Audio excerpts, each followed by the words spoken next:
Este día veremos acerca de los tipos de propuestas existentes, recordando anteriormente que una propuesta es aquella que consiste en una descripción detallada de los pasos que deben seguir y el detalle final del bien, obra o servicio que se entregará según los requerimientos y condiciones de satisfacción del cliente. Teniendo claro las características y condiciones del bien o servicio que el cliente desee comprar o contratar, se debe de preparar dos grandes propuestas que son la propuesta técnica y una propuesta económica. Más adelante veremos detalles de cada una de ellas. Ahorita continuaremos con la elaboración de la oferta técnica para las adquisiciones. Iniciaremos definiendo lo que es la propuesta técnica. Este es un documento en donde se plasman aquellos objetivos, tareas, actividades y entregas específicas del proyecto y los más importantes son los tiempos y costos. Otra forma o descripción o definición que pudiese darle es que es la descripción del bien o servicio que se ofrece, la cual debe ser igual o mejor de la que el cliente está solicitando. En muchos proyectos, la propuesta técnica es la que tiene un mayor peso en los criterios de valoración y adjudicación de las propuestas, especialmente en los contratos en los que se está buscando una determinada calidad o un valor añadido. Los términos de referencia y una propuesta técnica. Mayormente en las condiciones de los términos de referencia se detalla una estructura que deberá seguirse según la propuesta técnica. En este caso, esta es la determinada por el contratista. Se puede definir una estructura que puede seguir el ofertante de los servicios o productos que requiere la empresa solicitante. El contenido de la propuesta puede cambiar dependiendo de la empresa o una institución que la solicita. Pero lo básico con lo que debe contar es lo siguiente. Estructura de la oferta técnica. En caso de no estar detallada en los términos de referencia, se puede seguir la siguiente estructura general. En este caso, contamos con 10 apartados en donde iniciamos lo que es con un resumen, los antecedentes, una justificación, los objetivos, las actividades a desarrollar. Inmerso en ellos se encuentra lo que son la metodología del trabajo, resultados esperados, la evaluación interna y seguimiento. Luego, en el sexto apartado tenemos lo que es el cronograma, en un perfil del consultor, los productos, el apoyo de la institución y la propuesta económica. Recordemos que esto es como lo mínimo que debería de contener o los elementos mínimos que debería contener el documento a presentar. El contenido de la propuesta puede cambiar o variar dependiendo de la empresa o institución que solicita la licitación, pero lo básico con lo que debe contar es lo que se menciona en la estructura y a continuación se explicará detalladamente qué es lo que debería conllevar cada uno de los apartados. En primera instancia nos encontramos con el resumen ejecutivo. Este es un breve análisis de aquellos aspectos más relevantes del proyecto y por lo tanto, en pocas palabras, se debe describir el producto o servicio, el mercado, la empresa, aquellos factores de éxito del proyecto, los resultados esperados, las necesidades de financiamiento y las conclusiones generales. Luego tenemos lo que son los antecedentes. En esto se refiere a los estudios previos y los proyectos relacionados con el tema planteado, es decir, investigaciones realizadas anteriormente y que guardan alguna vinculación con el problema de estudio. Debe de evitarse confundir los antecedentes de la investigación con una historia del objeto de estudio en cuestión. En el tercer apartado nos encontramos con la justificación. En esta sección Se deberá plasmar todos aquellos motivos por los cuales se debe de realizar el proyecto. Para ello se debe de tener los antecedentes identificados en el diagnóstico y la técnica que llegó a elegir el proceso que define el proyecto.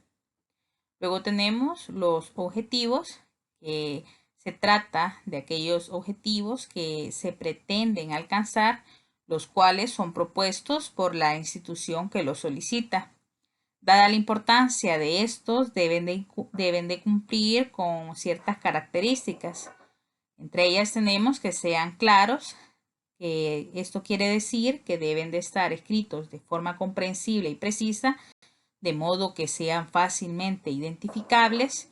Luego, deberán de ser realistas, significa que deben de ser factibles de alcanzar con los recursos disponibles, la metodología planteada y dentro de los plazos que en el proyecto se establece.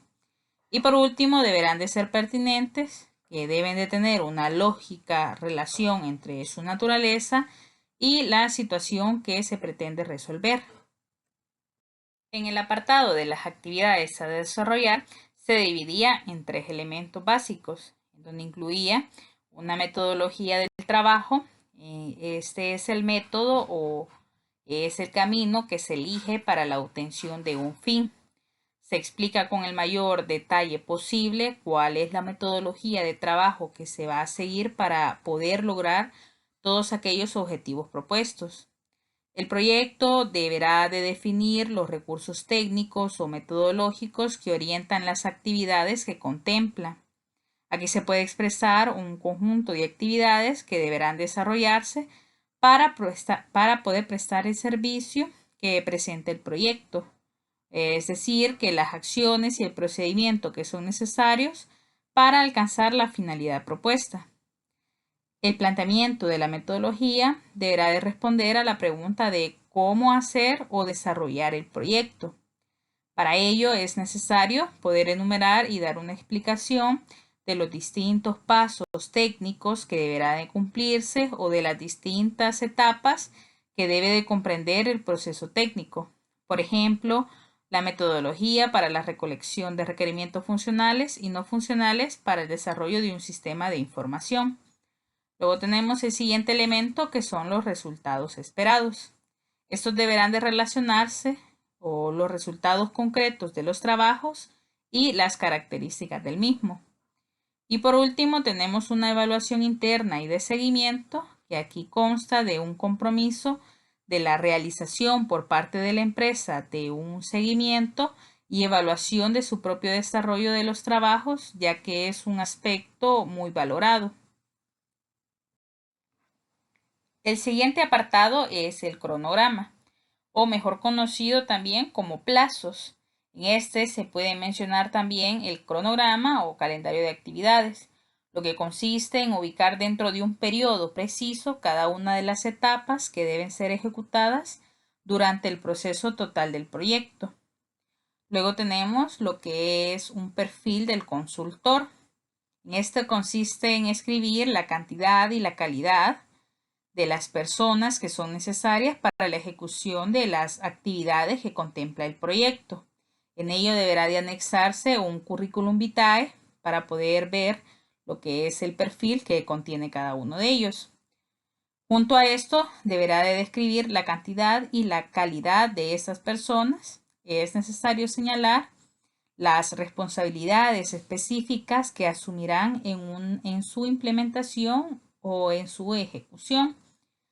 Luego tenemos lo que son los productos. En este punto se mencionan todos los productos o beneficios que se esperan como resultado, para lo cual se debe de listar los resultados con su fecha de entrega o ejecución. Estos podrían ser informes, manuales de usuario, obras de construcciones, código de fuentes, entre otros.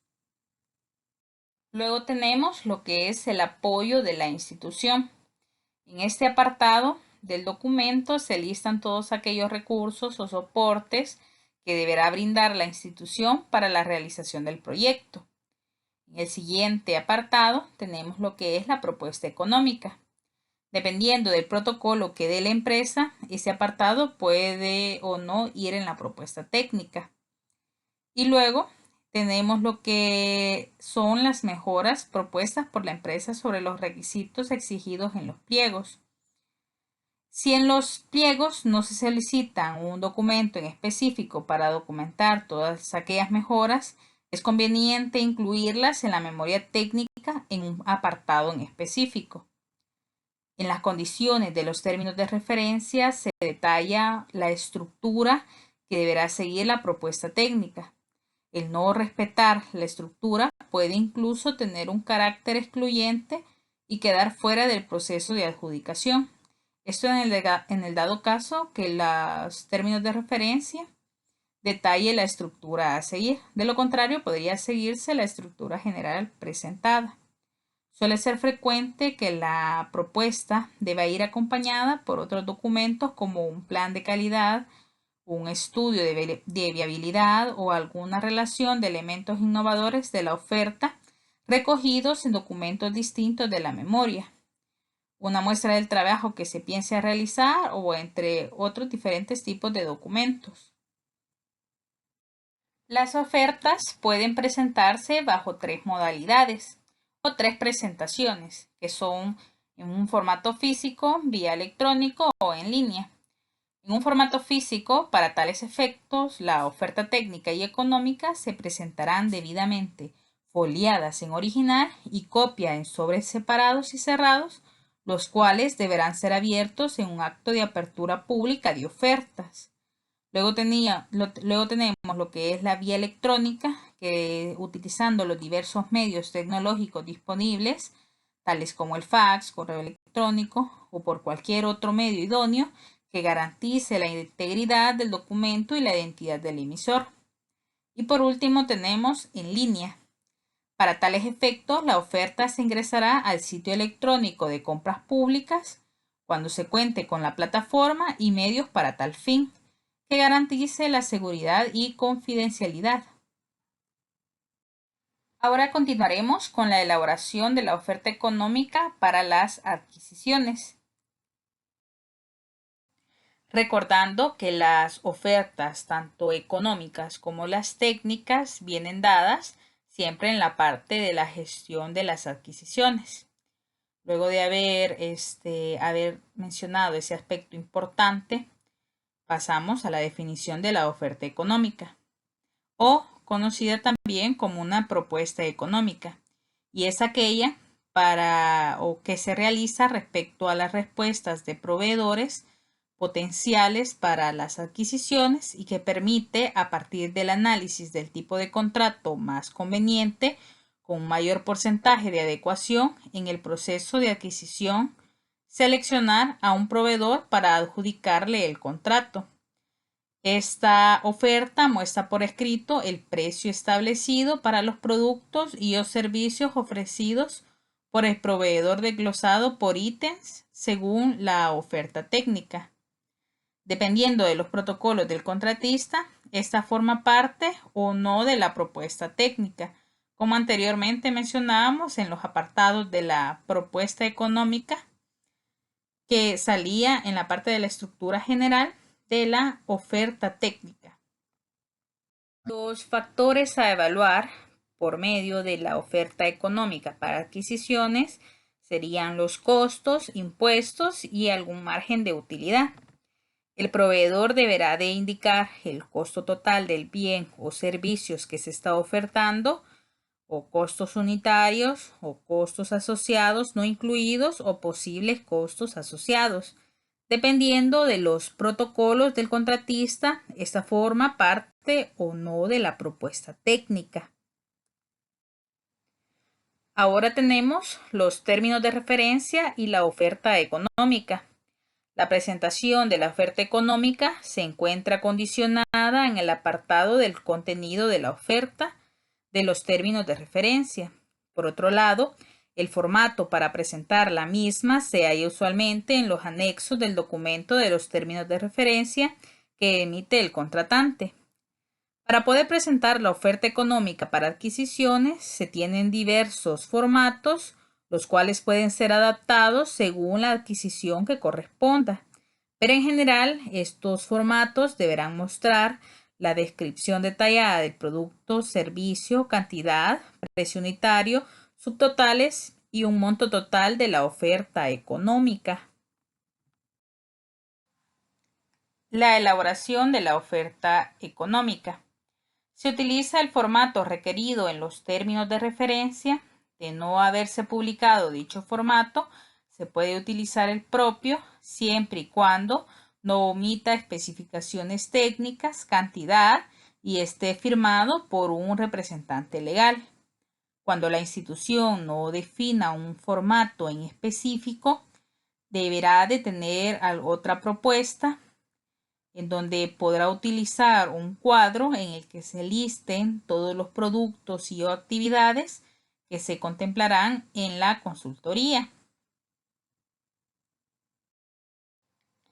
Aquí tenemos un ejemplo del formato de presentación. Recordemos que la oferta económica deberá de presentarse de acuerdo al formato que se especifique y deberá de incluir lo que es el IVA. Si en este caso, por ejemplo, mostramos un pequeño formato en donde se describe lo que son los productos, recursos, imprevistos y los impuestos. Luego en la siguiente columna tenemos el precio unitario. Luego la otra tiene cantidad total.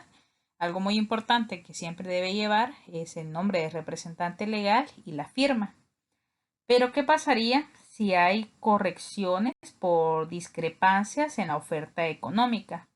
Digamos, si hay algún tipo de errores de cálculos en la oferta económica, eso deberán de ser rectificados de la siguiente manera. Por ejemplo, si hubiese alguna discrepancia de precio unitario total, si existiese una discrepancia entre el precio unitario y el total, que resulte de multiplicar el precio unitario por las cantidades correspondientes, prevalecerá siempre el precio unitario y el precio total deberá de ser corregido.